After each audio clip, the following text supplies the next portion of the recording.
नमस्कार, दिन भर की बड़ी खबरों में आपका स्वागत है। मैं हूं परवीन शेख। आज इस बुलेटिन में बात होगी राहुल गांधी के लद्दाख एंट्री से परेशान बीजेपी की, 2024 को लेकर आए सर्वे से मुसीबत में आई बीजेपी की, बात करेंगे डीके शिव कुमार के बड़े ऐलान के, महाराष्ट्र की राजनीति में आए नए भूचाल की और साथ ही बात करेंगे जाने माने कार्टूनिस्ट इरफान की किस खबर पर पड़ी तिरछी नजर। बुलेटिन के आखिर में बात करेंगे ज्ञानवापी मामले में आए नए मोड़ की। इसके साथ ही और भी कई बड़ी खबरों से आपको करवाएंगे रूबरू, लेकिन तमाम बड़ी खबरों से पहले एक नजर सुर्खियों पर। कर्नाटक के बाद रणदीप सिंह सुरजेवाला को एक और चुनावी राज्य की मिली जिम्मेदारी। मध्य प्रदेश के प्रभारी महासचिव बनाए गए सुरजेवाला, मुकुल वासनिक को मिला गुजरात का प्रभार। अनुच्छेद 370 के मामले में पीडीपी प्रमुख महबूबा मुफ्ती का बड़ा बयान, कहा हमें सुप्रीम कोर्ट से उम्मीद है कि वो न्याय करेगा। एमपी छत्तीसगढ़ विधानसभा चुनाव के लिए बीजेपी की पहली सूची जारी। एमपी में 39 और छत्तीसगढ़ से 21 उम्मीदवारों के नाम का किया ऐलान।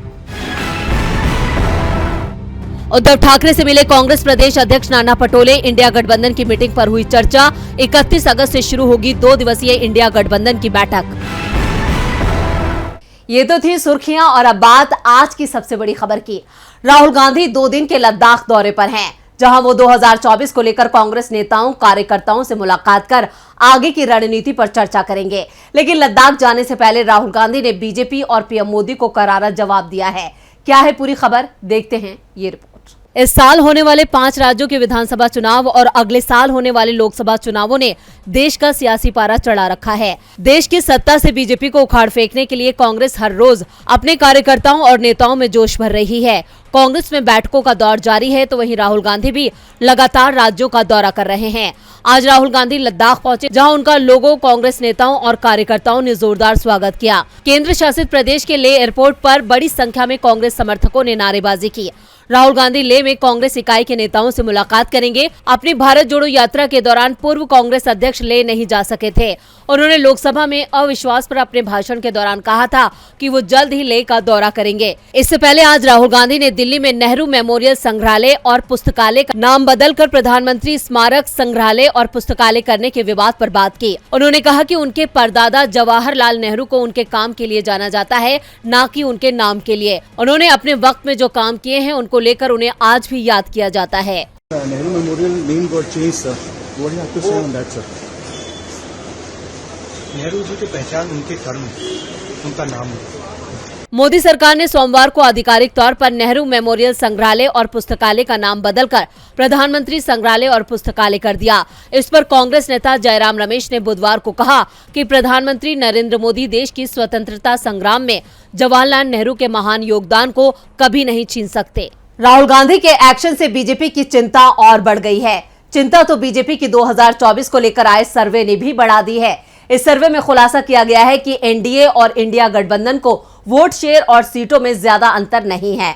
इंडिया गठबंधन तेजी के साथ एनडीए पर बढ़त बनाता दिख रहा है। देखते हैं ये रिपोर्ट। 5 राज्यों के विधानसभा चुनाव से पहले बीजेपी चिंता में दिख रही है। पार्टी के दिग्गज नेता लगातार बैठक कर रहे हैं, लेकिन जनता की नाराजगी को दूर करने का कोई रास्ता नहीं दिख रहा है। जिन राज्यों में चुनाव है उनमें राजस्थान और छत्तीसगढ़ में कांग्रेस की सरकार है, वहीं मध्य प्रदेश में बीजेपी की छीनी हुई सरकार है, क्योंकि सत्ता कांग्रेस को मिली थी, लेकिन दल बदल कराकर बीजेपी ने अपनी सरकार बना ली। मिजोरम में एमएनएफ तो तेलंगाना में टीआरएस सत्ता में है। यानी जिन राज्यों में चुनाव है वहाँ पहले ही कांग्रेस भारी दिख रही है। कांग्रेस की इस मजबूती से बीजेपी डरी दिखाई दे रही है।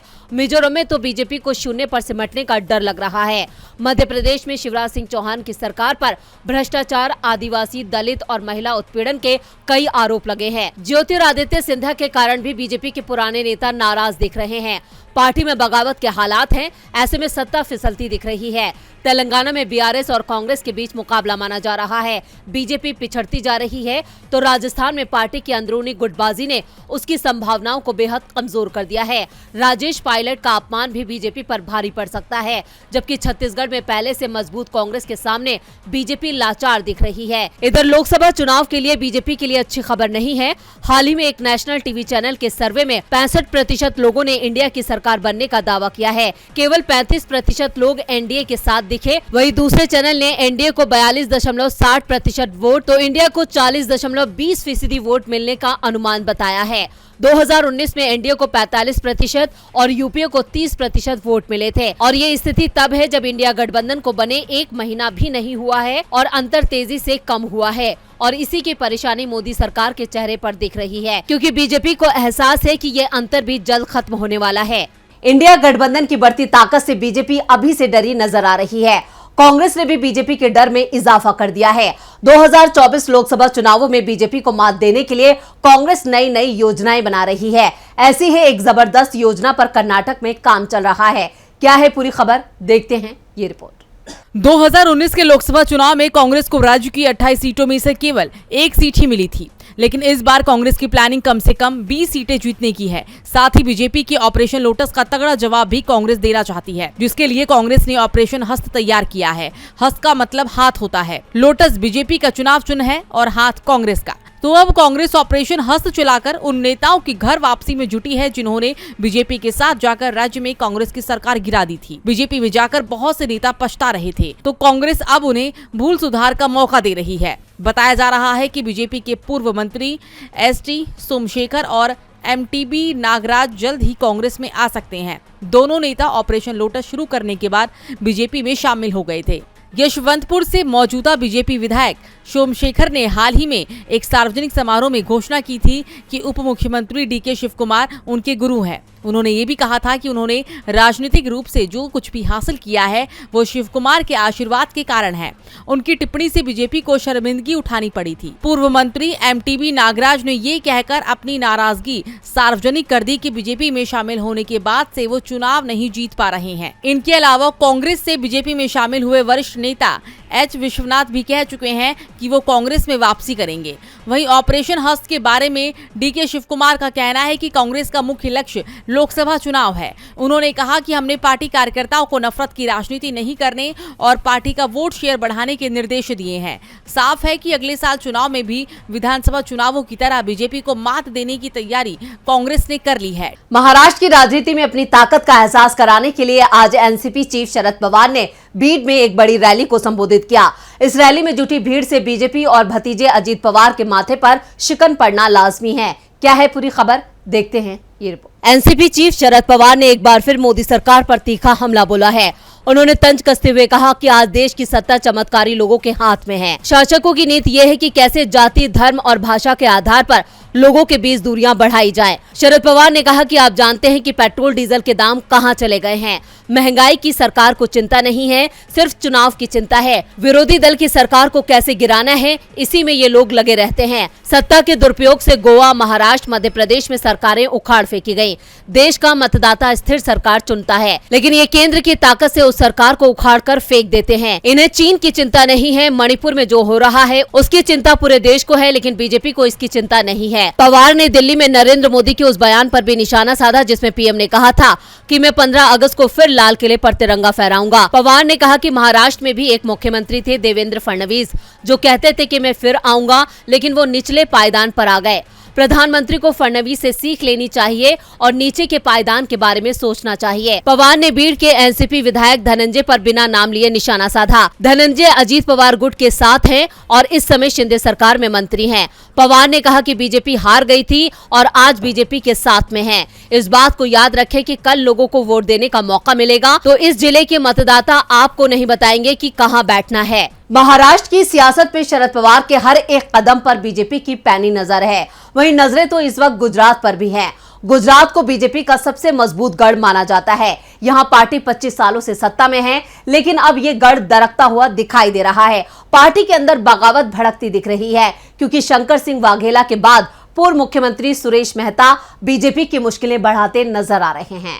बीजेपी के दिग्गज नेता लाल कृष्ण आडवाणी के करीब और पूर्व सीएम सुरेश मेहता ने बीजेपी सरकार के खिलाफ मोर्चा खोल दिया है। मेहता को बीजेपी ने 1995 में गुजरात का सीएम बनाया था। वो करीब 11 महीने प्रदेश के सीएम रहे थे। अब उन्होंने बीजेपी सरकार पर कई आरोप लगाए हैं। मेहता ने कहा कि देश उस स्थिति में आ गया है जहां हर न्यायप्रिय, संवेदनशील, जागरूक नागरिक कह रहा है कि अब तो बहुत हो गया। देश बदलाव चाहता है, गुजरात बदलाव चाहता है। लोकतंत्र के नाम पर तानाशाही नहीं चलनी चाहिए और विकास के नाम पर विनाश हो तो चुप नहीं रहना चाहिए। बीजेपी वरिष्ठ नेता ने कहा कि वो चुनाव लड़ने नहीं जा रही हैं, लेकिन जनता को परिवर्तन के लिए जागरूक जरूर करेंगे। मेहता ने कहा कि हम गुजरात के नागरिक एक बार फिर गुजरात को स्वस्थ, सुरक्षित और समान रूप से समृद्ध राज्य बनाने के लिए प्रतिबद्ध हैं और इसके लिए लोगों को जागरूक किया जाएगा। उन्होंने कहा कि आज का गुजरात हर मामले में परेशानी का सामना कर रहा है। जिस तरह से प्राथमिक शिक्षा का स्तर गिर रहा है और सरकारी स्कूल पर्याप्त कमरों के बिना बंद हो रही हैं, इसका मतलब ये है कि राज्य सरकार शिक्षा का निजीकरण करके शिक्षा की जिम्मेदारी अपने ऊपर नहीं रखना चाहती है।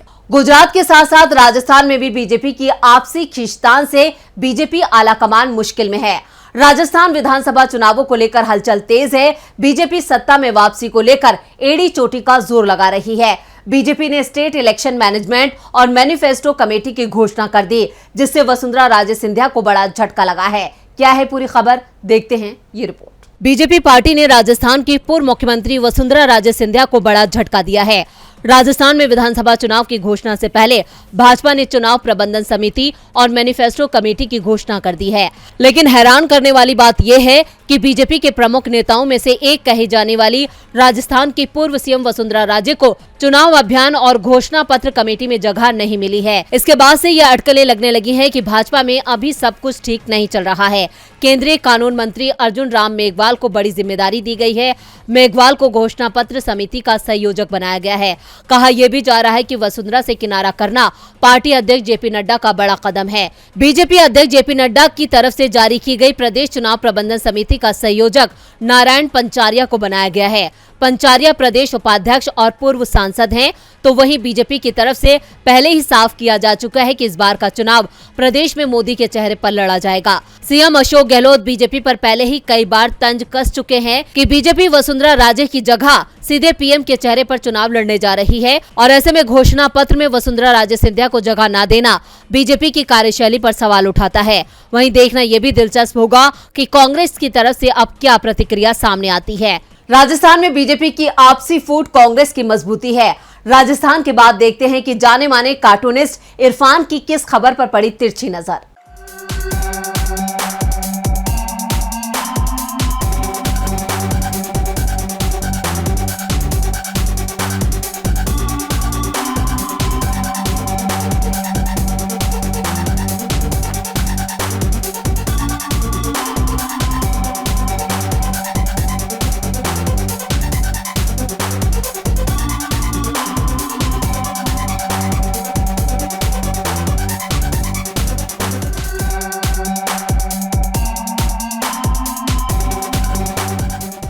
बिल्किस बानो केस गुजरात सरकार के गले की हड्डी बन गया है। आज सुप्रीम कोर्ट ने पूछ लिया कि बिल्किस बानो केस के दोषियों को ही क्यों छोड़ा गया। फिलहाल सवालों से परहेज करने वाली सरकार इस सवाल का क्या जवाब देती है, ये देखने वाली बात होगी। बहुत बहुत धन्यवाद इरफान जी। और बुलेटिन के आखिर में बात ज्ञानवापी मामले की। वाराणसी की ज्ञानवापी मस्जिद को लेकर लड़ाई वाराणसी की जिला कोर्ट से लेकर सुप्रीम कोर्ट तक जारी है। कई मामले दोनों ही पक्षों की तरफ से दायर किए गए। रोज किसी न किसी कोर्ट में इस मामले को लेकर सुनवाई चल रही है। अब तक दोनों ही पक्ष अपने अपने रुख पर कायम थे, लेकिन अब इसमें बदलाव आता दिखाई दे रहा है। ज्ञानवापी परिसर को लेकर शुरू हुआ विवाद बातचीत के जरिए भी सुलझाया जा सकता है। कोर्ट में चल रही लड़ाई के बीच अब कोर्ट से बाहर ही इस मुद्दे को सुलझाने की कोशिश शुरू हो गई है।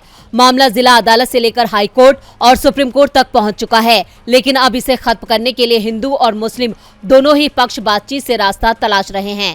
हिंदू पक्ष की ओर से बातचीत की अपील की गई है, जिस पर मुस्लिम पक्ष की ओर से विचार करने का भरोसा दिया गया है। हिंदू पक्ष की तरफ से वैदिक सनातन संघ के संस्थापक जितेंद्र सिंह बिसेन, संतोष कुमार सिंह और राखी सिंह ने ये प्रस्ताव दिया है। मुस्लिम पक्ष को बातचीत का ये प्रस्ताव 14 अगस्त को दिया गया था, जिस पर 17 अगस्त को मुस्लिम पक्ष की ओर से पॉजिटिव जवाब आया है। ज्ञानवापी परिसर की देखरेख करने वाली संस्था अंजुमन इंतजामिया मस्जिद कमेटी के जनरल सेक्रेटरी और शहर मुफ्ती अब्दुल बातिन नोमानी ने कहा कि हमें प्रस्ताव मिला है। कमेटी की जब भी अगली बैठक होगी तो हम सबके सामने इस प्रस्ताव को रखेंगे। दूसरी ओर कमेटी के ज्वाइंट सेक्रेटरी SM यासीन ने कहा कि जल्द ही हम मीटिंग की कोई तारीख फाइनल करेंगे।